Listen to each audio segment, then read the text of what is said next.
오늘은 북한에서 6.25를 일으켜서 동족상잔의 비극을 가져온 한국전쟁 75주년을 맞이한 주일입니다. 마침 6.25와 똑같은 날짜인 주일입니다. 6.25 전쟁을 모르는 분들은 거의 없을 것입니다. 특별히 연세가 드신 분들은 다 이 6.25 전쟁을 알고 전쟁의 참혹한 비극, 그리고 수많은 피해에 대해서 어느 정도 다 알고 기억하고 있을 것입니다. 이 3년 동안의 전쟁이 지속되는 가운데 이 6.25 전쟁을 통해서 무려 430만 명이나 되는 사람들이 사망하거나 부상당하거나 행방불명이 됐다고 합니다. 또한 이로 말미암아 무려 1,000만 명이 넘는 실향민들이 생겨났다고 합니다. 이뿐만 아닙니다. 재산상의 경제적인 피해도 막중했습니다.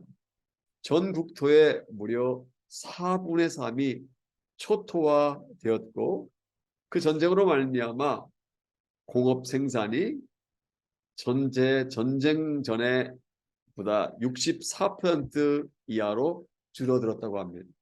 뿐만 아니라 여러 가지 폭격을 맞은 그러한 농토들이 많아서 4분의 1 이상이 농사를 지을 수 없는 상태가 됨으로 말미암아 많은 그러한 빈농의 비율이 40%까지 올라갔다고 합니다. 이처럼 6.25 전쟁은요 비극 전쟁이었습니다. 더 이상 이러한 전쟁이 한반도 땅에 일어나서는 안 될 것입니다. 문제는 아직도 대한민국에 전쟁의 위협이 사라지지 않고 있다는 것입니다. 북한의 군부에서는 수시로 장거리, 단거리 미사일뿐만 아니라 대륙간 탄도미사일 이런 것들을 시험 발사한다고 난리를 칩니다. 그때마다 한국을 비롯한 일본, 미국, 전 서방 세계가 긴장을 하고 있습니다. 이러한 긴장 상태는 비단 북한에서뿐만이 아닐 것입니다. 요즘 우리가 알고 있듯이 우크라이나와 러시아 간의 전쟁으로 인해서도 긴장 상태가 계속되고 있습니다. 하루에도 몇 번씩 바그너의 용병이 반란을 일으켰다, 아니면 쿠데타다, 포기했다, 등등 여러 가지 많은 긴장된 이야기들이 전해지고 있습니다. 나가서 중국과 대만 사이에 대만 해협의 위협이 아프가니스탄이나 또한 시리아 같은 곳곳에서 긴장 상태가 벌어지고 있습니다. 이뿐만이 아닙니다. 가진 사람과 가지지 못한 사람 간의 갈등이 있고요. 지배자와 피지배자 사이의 갈등이 있고, 또한 노사 간의 갈등이 있고, 지역 간의 갈등이 있고, 민족 간의 갈등이 있고, 나라 간의 갈등이 있습니다. 더 나아가서 지역 간의 갈등, 또 남녀 간의 갈등, 진영 간의 갈등, 오죽하면 가족 안에서도 갈등이 끊이지 않고 있습니다. 더 나아가서 교회 안에서도 갈등은 끊이지 않고 있습니다. 이러한 시기에 주님께서 우리에게 요구하시는 것이 있습니다. 본문 18절에서 이렇게 말씀합니다. 모든 것이 하나님께로서 났으며 그가 그리스도로 말미암아 우리를 자기와 화목하게 하시고 또 우리에게 화목하게 직분을 주셨으니, 여기서 우리가 눈여겨볼 말씀은요 화목입니다. 공동 번역이나 새 번역이나 현대의 성경에서는 이 화목이라는 단어를 화해라고 번역해 놓았습니다. 화해라는 말은 불화를 전제로 하는 말입니다. 우리가 살다 보면 물질적인 소리로 말미암아 관계가 깨어질 때가 있습니다. 말로 말미암아 오해를 살 때가 있고요. 경쟁적인 사업으로 인해서 거래가 끊어질 때가 있습니다. 시어머니와 며느리가 오랫동안 갈등하며 아예 왕래가 끊어졌을 때 이러한 상태를 불화 상태에 있다고 합니다. 부부간에 여러 가지 부부싸움과 갈등 때문에 서로 어려움이 있을 때 가족 간의 불화 상태가 있다고 합니다. 그러다가 시어머니와 며느리가, 남편과 아내가 다시 얼굴을 맞대게 되었을 때 그때 화해했다라고 말합니다. 중간에서 어떤 사람의 실수로 말이 전달되었다는 사실을 알고 나서 자신이 오해한 것을 사과할 때 불화의 상태에 있다가 다시 관계를 회복하면 화해했다고 말합니다. 서로 총칼을 들고 싸우다가 전쟁을 하다가 협상 테이블에 앉아서 더 이상 싸우지 않겠다고 사인을 하면 두 나라가 화해하였다고 합니다. 오늘 본문은 바로 이 화해에 대해서, 화목에 대해서 말씀하고 있습니다. 본문을 보면 두 가지 화해, 두 가지 화목에 대해서 말씀하십니다. 첫째로 본문을 보면 수직적인 화목을 말씀합니다. 수직이라는 말은 우리가 알다시피 하늘과 땅, 지상과 지와 같은 위와 아래를 가리킵니다. 다 같이 18절 말씀 함께 읽어볼까요? 18절 말씀 같이 읽겠습니다. 모든 것이 하나님께로서 났으니 그가 그리스도로 말미암아 우리를 자기와 화목하게 하시고 또 우리에게 화목하게 한 직분을 주셨으니, 여기 그가라는 말씀은 하나님을 가리킵니다. 하나님께서 우리를 당신과 어떻게 하셨다고 합니까? 화목, 화해하게 하셨다고 합니다. 중요한 것은 그리스도로 말미암아라는 말씀입니다. 전에는 하나님과 우리 사이에 막힌 담이 있었습니다. 그 담은 하나님이 쌓으신 것이 아니라 인간이 쌓은 담이었습니다. 첫사람 아담이 범장으로 말미암아 하나님께 나아갈 수 있는 길이 사라지고 하나님과 우리 사이에 담이 가로막히게 된 것입니다. 그래서 우리들 스스로는 하나님께 나아갈 수 없었습니다.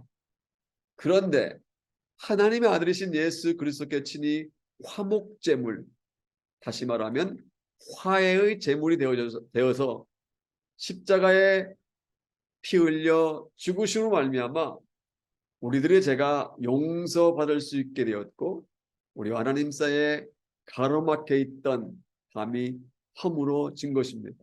그래서 누구든지 예수 그리스도로 말미암아 용서를 받을 수 있게 되었고 참된 평안을 누릴 수 있게 된 것입니다. 이것은 마치 어린아이 같은 아이가, 갓난아이 같은 아이가 엄마와 같이 있을 때 평안을 느낄 수 있는 것과 같은 원리입니다. 아이는요, 엄마와 같이 있으면 먹을 것, 입을 것, 잠잘 것 걱정할 필요가 없습니다. 내일 일도 걱정할 필요가 없습니다. 어린아이는 엄마와 같이 있을 때 마음의 진정한 평화를 누릴 수 있습니다. 제가 호주에 도착한 후 잠시 동안 처갓집에서 얹혀 산 적이 있습니다. 당시 아내는 풀타임으로 직장 생활을 하고 있었고 저는 영어학교를 다니면서 파트타임 알바를 하고 있었기 때문에 집에 있을 때가 많았습니다. 어느 날 처남이 온 가족과 함께 쇼핑을 가면서 집에 있던 저에게 태어난 지 8개월 정도 된 처조카를 부탁하고 나갔습니다. 그런데 고온이 잠을 자고 있던 아이가 깨어나면서부터 문제가 생겼습니다. 제가 아이에게, 조카에게 장난감을 손에 쥐어줘도 울음을 그치지 않고 아이 입에 젖병을 물려줘도 울음을 그치지 않았습니다. 안아줘도 그치지 않고 업어도 그치지 않고 아무리 어르고 달래도 아이가 우는데 제가 감당할 수가 없었습니다. 2시간을 울어 제끼다 보니까 아이의 목이 꽉 잠길 정도까지 되었습니다. 그러다가 2시간 만에 가족이 돌아왔는데 그렇게 울던 아이가 자기 엄마를 보자마자 울음을 그치는 것이었습니다. 목이 새도록 울어 제끼던 아이가 얼마나 피곤했던지 엄마 품 안에 안기자마자 바로 새근새근 평안하게 잠을 자는 것이었습니다. 저는 그때 어린아이에게는 엄마의 품 안에서 마음의 진정한 평화를 누린다는 것을 알게 되었습니다. 그렇다면 우리가 어떻게 이러한 평화, 진정한 평강을 누릴 수 있을까요? 돈이 많이 생기면 마음의 평화를 누릴 수 있을까요? 아니면 국회의원이나 수상이나 대통령 같은 높은 자리에 오른다든지 많은 인기를 얻으면 마음의 평강을 누릴 수 있을까요? 어떻게 해야 우리가 마음의 평강을 누릴 수 있을까요? 이사야 26장 3절에서 그 질문에 대한 답을 말씀하고 있습니다. 주께서 심지가 견고한 자를 평강하고 평강하도록 지키시리니 이는 그가 주를 신뢰함이니이다. 그렇습니다. 주님께서는 당신을 믿고 당신을 신뢰하는 자에게 평강으로 인도해 주신 줄 믿습니다. 그래서 우리가 십자가에 달려 가신 예수를 통해서 하나님께 나갈 담력을 얻게 되었고, 수직적으로는 하나님과 완전한 화목, 진정한 화해를 이룰 수 있게 된 줄로 믿습니다. 그리고 이 땅에 사랑해 주시는 완전한 평화, 진정한 평강을 누리며 살 수 있게 된 줄로 믿습니다. 그래서 사도 바울은 로마서 5장 1절에서 그러므로 우리가 믿음으로 의롭다 하심을 받았으니 우리 주 예수 그리스도로 말미암아 하나님과 화평을 누리자. 하나님과 뭘 누리자? 화평을 누리자라고 말씀한 겁니다. 여기 누리자라는 말은 즐기라는 영어로 enjoy 하라는 말입니다. 그러면 우리가 어떻게 하나님과 함께 화평을 즐길 수 있고 하나님과 함께 화평을 enjoy 할 수 있을까요? 예수 그리스도를 믿고 구원받음으로 말미암아 하나님과 화평할 수 있습니다. 그리고 이미 예수를 믿고 구원받았다 할지라도 만약 하나님 마음을 아프게 한 죄가 있다면 하나님과 나와의 관계가 벌어질 수가 있습니다. 그러므로 죄와 허물을 항상 회개하는 가운데서 하나님과 우리는 늘 화목할 수 있는 것입니다. 우리는 하나님과 화목할 때 비로소 하나님의 은혜가 임하고 진정한 평강을 누릴 수 있는 것입니다. 여러분, 보호해 주시고 책임져 주시고 사랑해 주시고 인도해 주시는 주님 안에서 참된 평안을 누리시길 바랍니다. 주님과 관계를 항상 올바르게 해서 세상이 빼앗아갈 수 없는 참된 평화를, 참된 화목을 주님 안에서 누리시길 바랍니다. 둘째로 본문은 수평적인 화목을 말씀하고 있습니다. 수직이 위와 아래를 가리킨다면 수평은 좌우를 가리킵니다. 다시 한번 8절 말씀 볼까요? 같이 읽겠습니다.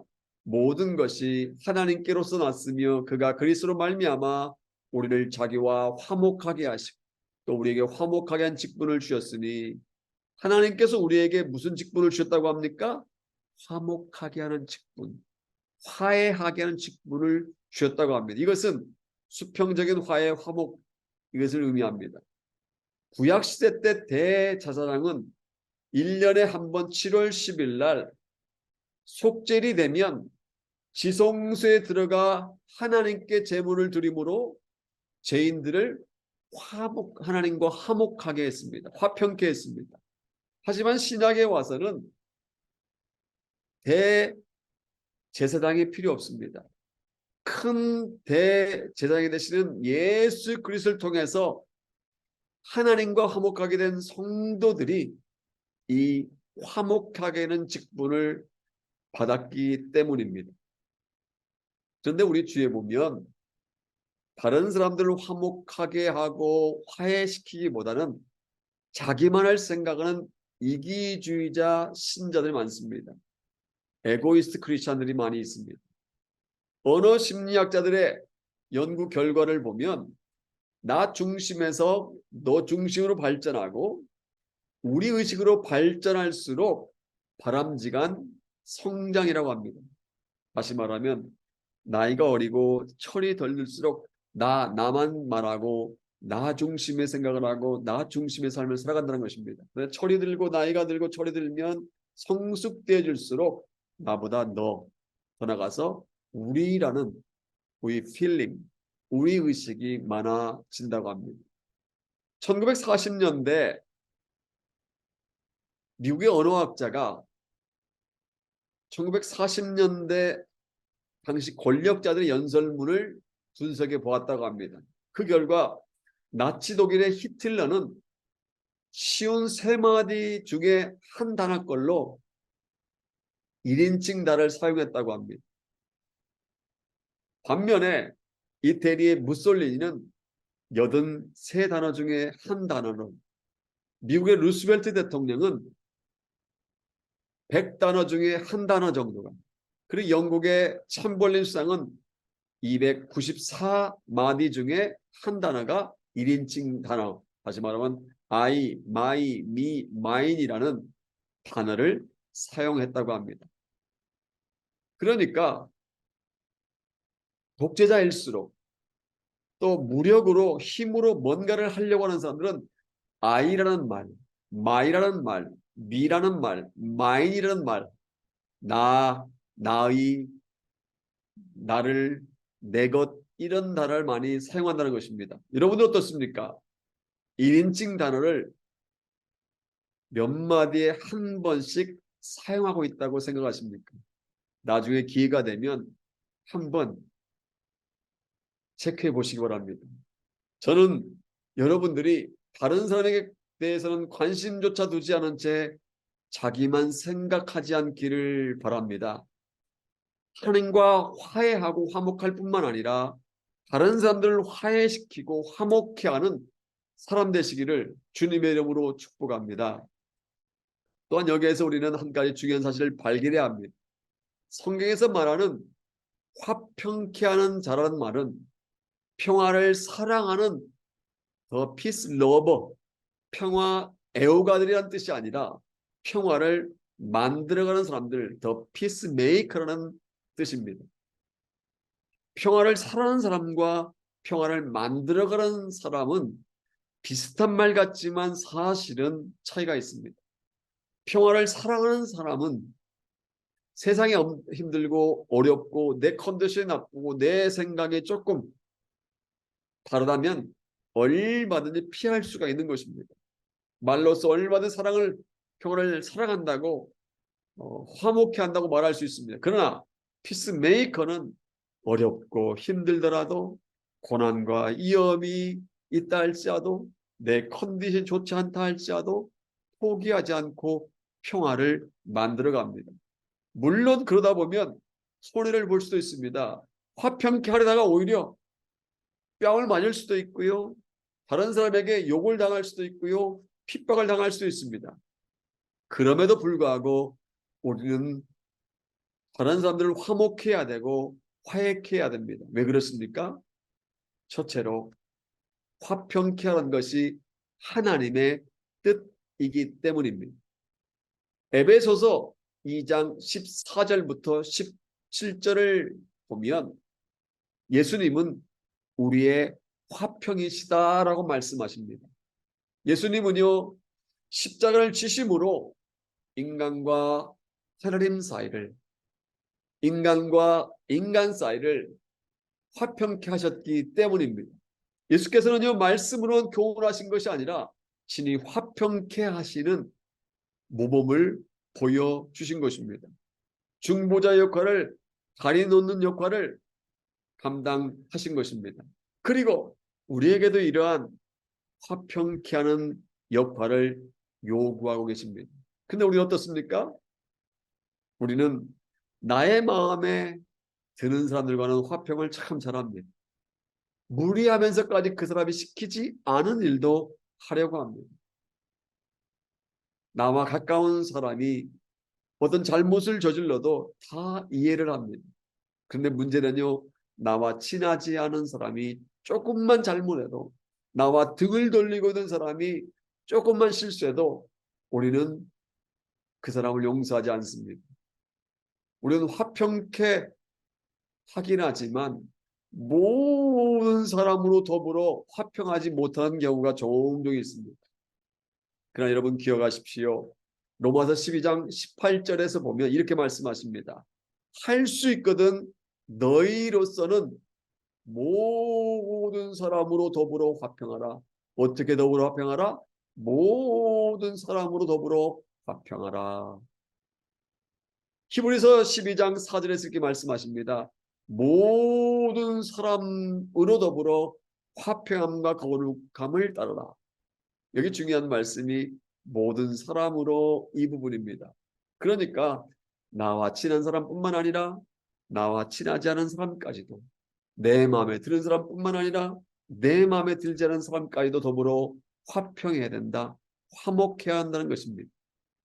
그러므로 특정한 사람과 화평케 하는 것이 하나님의 뜻이 아니라 모든 사람과 화평케 하는 것이 하나님의 뜻임을 믿으시기 바랍니다. 화평케 하는 것은, 화목케 하는 것은 우리의 선택 사항이 아니라, 옵션이 아니라 필수 사항임을 믿으시기 바랍니다. 둘째로, 화평케 하는 것이 내가 사는 비결이기 때문입니다. 첫 번째, 화평케 하는 것은 하나님의 뜻이고요.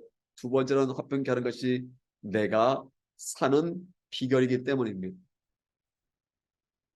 어항 속에, 조그만 어항 속에 금붕어 두 마리가 살고 있었습니다. 한 마리는 크고 한 마리는 작았습니다. 금붕어 주인은 지혜로운 사람이었기 때문에 이 두 마리 금붕어에게 먹이를 조금씩 주었습니다. 한 번은 큰 붕어가 이렇게 생각했습니다. 저 작은 금붕어 녀석만 없으면 내가 배부르게 많이 먹을 수 있을 텐데 저놈 때문에 내가 배고파서 못 살겠다. 그리고 자기와 함께 어항 속에 살고 있던 그 작은 금붕어를 물어 죽여버렸습니다. 이제 주인이 주는 먹이를 자기 혼자 배불리 먹을 수 있게 생각했는데 이게 웬일입니까? 작은 고기가 썩어서 문제가 생기게 되었습니다. 심한 냄새가 나고 악취와 독이 품어져 나오기 시작했습니다. 결국 그 물을 먹은 큰 금붕어도 얼마 못 가서 죽고 말았습니다. 때때로 우리는 남을 죽이면 내가 잘 살 수 있을 것으로 오해를 합니다. 남을 낮추면 내가 높아지는 것으로 착각을 합니다. 그러나 우리가 기억해야 할 것이 있습니다. 다른 사람을 깎아내리면 내가 높아지는 것이 아니라 오히려 똑같이 추락해버리고 만드는 사실입니다.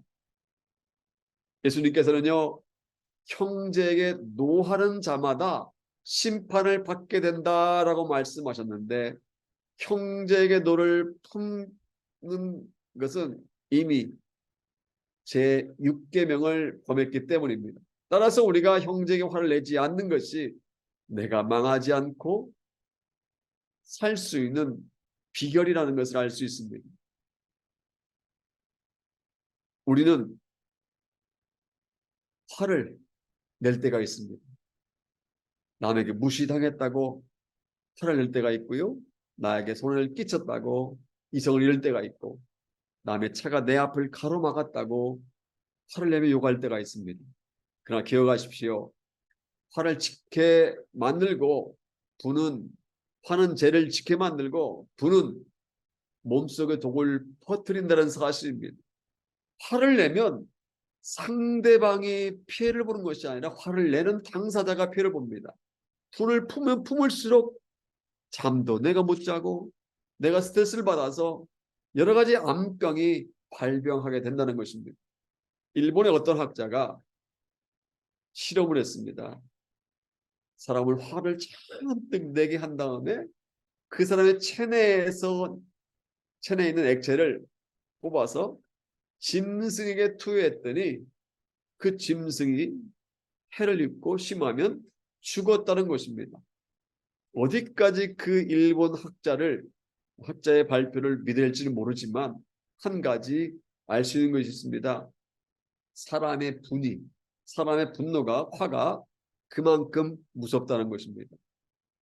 다른 사람에게 화를 내면 나에게 그 화가, 분이 쌓이게 되고 내게 손해가 된다는 것입니다.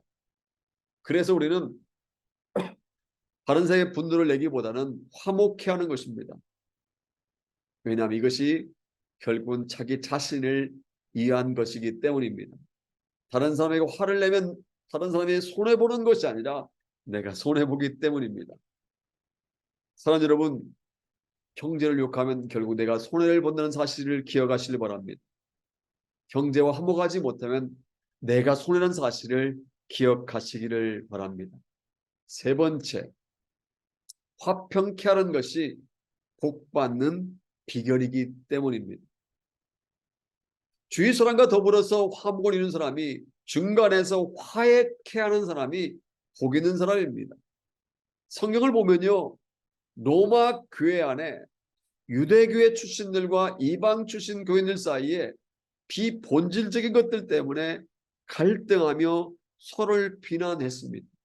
사도 바울이 이런 소식을 듣고요, 편지를 썼는데 그것이 바로 로마서 말씀입니다. 로마서 15장 7절을 보면 사도 바울은 로마 교인들에게 이렇게 권면합니다. 그러므로 그리스도께서 우리를 받아 하나님께 영광을 돌리신 것 같이 너희도 서로 받으라. 여기 받는다는 말은 우리가 다른 사람을 머리로 받는다가 아니라 영어로 보면 accept라고 되어 있습니다. accept one another. 영접하다, 환영하다, 수용하다는 뜻을 가진 명령어입니다. 상대방을 accept 해주라, 이해해주라는 말입니다. 상대방의 약점을 발견하면 비판하지 말고 accept, 용납해주라는 것입니다.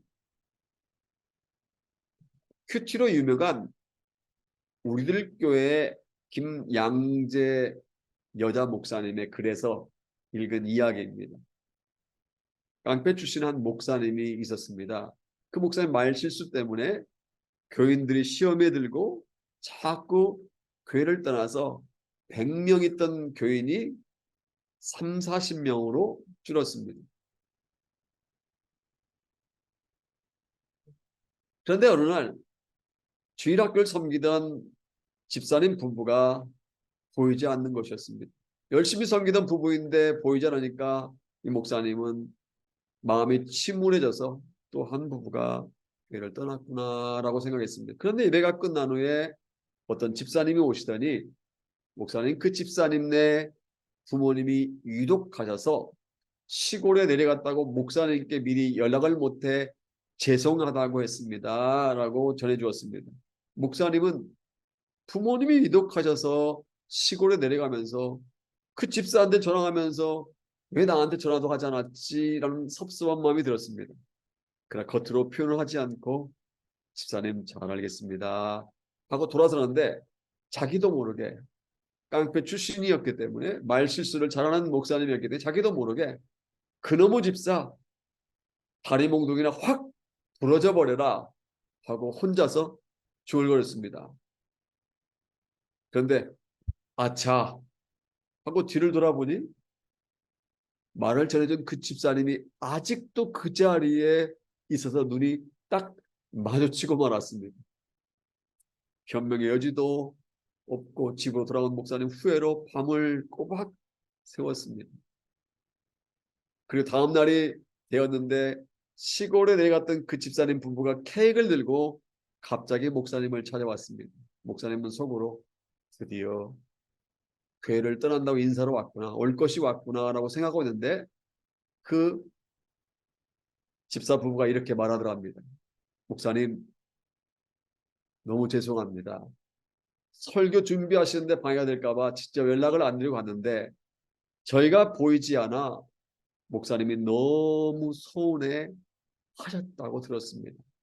정말 죄송합니다. 나중에 알고 보니 중간에서 말을 전해준 그 집사님, 그놈의 집사 다리 몽둥이나 확 부러져 버려라는 목사님 말을 빼고 당신들이 안 오니까 목사님이 너무 의기소침해 하시고 설교에 힘이 다 없더라. 절대 주일날 빠지면 안 되겠더라고 해주었기 때문에 시골에 갔던 집사님 부부가 케이크까지 사들고 목사님을 찾아왔던 것입니다. 저는 이것이 바로 다른 사람의 약점을 받아주는 모습이자 화목케 하고 화평케 하는 자의 모습이라고 생각합니다. 만약 가정이지만 만약 중간에 있는 그 집사님이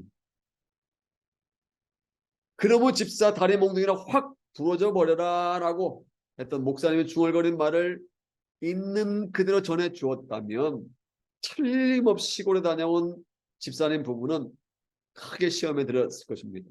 그런데 중간에 있던 그 집사님이 목사님의 약점을 accept, 받아 주었기 때문에, 약점을 받아 주었기 때문에 문제가 잘 해결됐던 것입니다.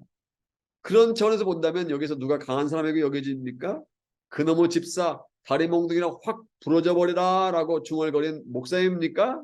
아니면 다리 몽둥이가 부러져야 할 집사님 부부입니까? 아니면 중간에 이야기를 전한 집사님입니까? 중간에서 말을 잘 전하고 화목해 하고 화해케 한 그 집사님이 가장 강한 사람입니다. 이처럼 때로는요, 목사가 약한 사람이 될 수 있고, 반대로 믿은 지 얼마 되지 않은 분이 강한 사람이 될 수도 있습니다. 자녀가 강한 사람이 될 수도 있고, 반대로 부모가 약한 사람이 될 수도 있습니다. 중요한 것은 누가 강한 사람이고 누가 약한 사람이냐가 아닙니다. 누구든지 실수할 수 있고 말로 잘못 이야기할 수 있기 때문입니다. 누가 강하고 누가 약하고 이것이 중요한 것이 아니라 상대방의 약점을 accept 할 수 있느냐, accept 하지 못하느냐가 중요합니다. 그 집사님은 목사님의 약점을 동네방네 떠들고 다닌 것이 아니라 목사님의 약점을 끝까지 accept 해준 것입니다. 잘 받아준 것입니다. 오늘 우리에게도 이러한 모습이 필요한 줄로 믿습니다. 아멘을 한 분도 안 하시는 것 같군요. 네, 목사님의 약점을 받아주지 못하시는군요. 할렐루야. 예, 오늘날에도 우리에게 이러한 모습이 필요한 줄로 믿습니다. 예수님이 우리의 죄악과 허물을 대신 짊어지신 것처럼 우리 다른 사람의 약점과 허물을 비판하지 말고 accept, 용납해 주는 사람이 되어야 할 줄로 믿습니다. 옛말에 이런 말 있지 않습니까? 말 한마디에 천냥빚을 갚는다. 성경에도 이와 비슷한 말씀이 있습니다. 경우에 합당한 말은 아로새긴 은쟁반의 금사관이라. 또한 유순한 대답은 분노를 쉬게 하여도 과격한 말은 노를 격동하느니라. 부주의한 말 한마디가 싸움의 불씨가 됩니다. 쓰디쓴 말 한마디가 증오의 씨를 뿌리고요, 무례한 말 한마디가 불화를 일으킵니다. 그런데 반대로 은혜로운 말 한마디가 길을 평탄하게 하고요, 즐거운 말 한마디가 하루를 빛나게 합니다. 때에 맞는 말 한마디가 두 간의 갈등을 풀어주고 사랑에 맞는 말 한마디가 축복을 전해줍니다.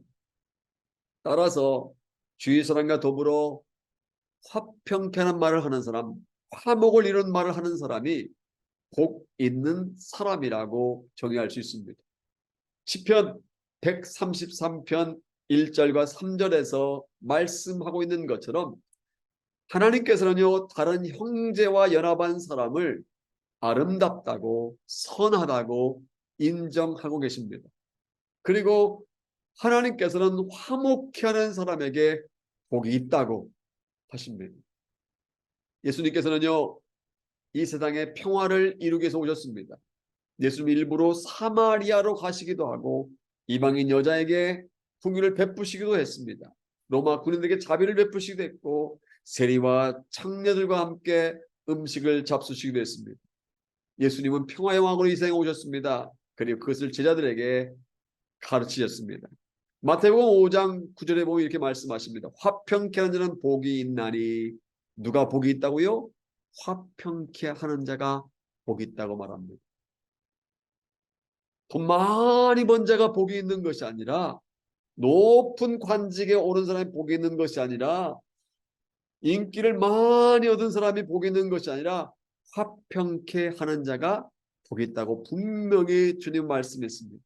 또 같은 장 23절과 24절에 보면 예물을 제단에 드리려다가 거기서 형제의 원망을 들을 만한 말이 생각나거든 예물을 제단에 두고, 그 다음이 중요합니다. 먼저 가서 형제와 화목하고 그이 와서 예물을 드리라. 예수께서 왜 그렇게 말씀하실까요? 다른 사람과 화해하고 화목을 이룰 때 그곳에 하나님의 은혜와 복이 임하기 때문입니다. 그곳에 하나님의 뜻이 이루어지기 때문입니다. 화목하지 않은 곳에 하나님의 은혜와 복이 임하지 않습니다. 화목하지 않은 사람의 예배를 받지 않으시기 때문입니다. 혹시 이 자리에 서로 등을 돌린 채 살아가고 있는 분이 계시지 않습니까? 그 사람을 보면 애써 눈길을 내밀은 채 오랫동안 못 본 척 하고 있지는 않습니까? 담 하나 사이를 두고 있는 이웃과 화목하지 못한 채 서로 원수지간이 되어 있지 않습니까? 같은 직장에 다니는데, 같은 동네에 살아가는데, 같은 도시에 살아가는데 서로 등을 돌린 채 그렇게 지내고 있지 않습니까? 만약에 그렇게 살아가고 있다면 이유가 어떻든지 간에 그것은 하나님의 은혜와 축복으로부터 내가 멀어져 가고 있는 삶이라고 할 수 있습니다. 여러분 용기를 내십시오. 화해는 화목은 빠르면 빠를수록 좋습니다. 마태복음 5장 24절에 보면 예수께서 이렇게 말씀하십니다. 너를 고발하는 자와 함께 길에 있을 때 급히 사와하라. Settle matters quickly. Do it quickly가 중요합니다. 급히 사와하라고 하십니다. 시간이 지나면 지날수록, 시간이 끌으면 끌수록 화해하기가, 화목하기가 어려워지기 때문입니다. 그래서 급히 가급적이면 빠르게 사화하라고 말씀하신 것입니다. 여러분 기회가 있을 때에 상대방이 오기를 기다리지 말고 여러분의 발로 먼저 찾아가시길 바랍니다. 그리고 화해 악수를 청하시기 바랍니다. 오늘 본문 고린도후서 5장 19절 보면 화목하게 하는 말씀을 우리에게 부탁하셨느라고 적어놓고 있습니다. 화목하게 하는 직분을 받은 우리에게 화목하게 하는 말씀을 부탁했다고 성경은 분명히 우리에게 가르치고 있습니다. 다시 말하면 먼저 가서 악수를 청하고 먼저 가서 화해의 이야기를 하라는 것입니다. 이것이 하나님의 은혜를 회복하는 비결인 줄로 믿습니다. 내가 먼저 화해를 청하는 것이 내가 축복된 인생을 살 수 있는 비결인 줄로 믿습니다. 사랑하는 어머니 여러분, 제가 자주 소개하는 간증인데요. 최용덕 집사님 혹은 최용덕 간사님의 간증을 소개하고 말씀을 맺겠습니다. 그 최 집사님은, 그 간사님은 많은 찬양을 작곡해서 하나님께 영광을 돌렸고 지금도 돌리고 계시는 분입니다. 그런데 한 번은 어떤 후배하고 사소한 일로 다투게 되었다고 합니다.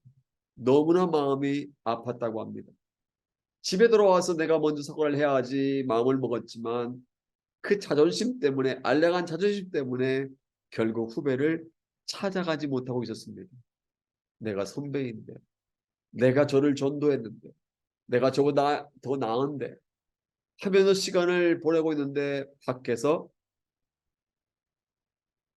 문 두른 소리가 나더랍니다. 바로 그 후배였습니다. 문을 열어주니 그 후배가 무릎을 꿇고 나에게 어떤 선배님인데 제가 잘못했습니다. 선배님의 마음을 아프게 한 것을 용서해 주세요. 라고 용서를 구하더랍니다. 그래서 두 사람은 서로 화해를 하게 되었는데 그날 밤 오히려 이 용서를 받은 최용덕 집사님이 너무 마음이 아팠다고 합니다. 눈물로 지새우면서 한 시를 지었는데 그것이 바로 찬양으로 만들어졌습니다. 제목이 바로 오늘 나는이라는 찬양입니다. 1절을 보면 이렇게 되어 있습니다. 내가 먼저 손 내밀지 못하고 내가 먼저 용서하지 못하고 내가 먼저 웃음 짓질 못하고 이렇게 머뭇거리고 있네. 내가 먼저 손 내밀길 원했고 그가 먼저 손 내밀길 원했고 그가 먼저 용서하길 원했고 그가 먼저 웃음 주길 원했네. 나는 어찌된 사람인가? 오 간교한 나의 입술이여, 오 옹졸한 나의 마음이여. 이제는 이렇게 되어 있습니다. 내가 먼저 섬겨주지 못하고 내가 먼저 이해하지 못하고 내가 먼저 높여주지 못하고 이렇게 고집부리고 있네. 그가 먼저 섬겨주길 원했고 그가 먼저 이해하길 원했고 그가 먼저 높여주길 원했네. 나는 어찌된 사람인가? 오 추악한 나의 욕심이여, 오 서글픈 나의 자존심이여. 왜 나의 입은 사랑을 말하면서 왜 나의 마음은 화해를 말하면서 왜 내가 먼저 줘줄 수 없는가? 왜 내가 먼저 손해볼 수 없는가? 오늘 나는 주님 앞에서 몸둘 바 모르고 이렇게 흐느끼며 서 있네. 어찌할 수 없는 이 마음 주님께 맡긴 채로. 참 나 자신을 돌아보게 하는 찬양의 가사인 것 같습니다. 오늘 우리 함께 나눈 말씀을 생각하시면서 그리고 이 가사를 생각하시면서 함께 최용덕 집사님의 고백을 담은 찬양을 부르겠습니다.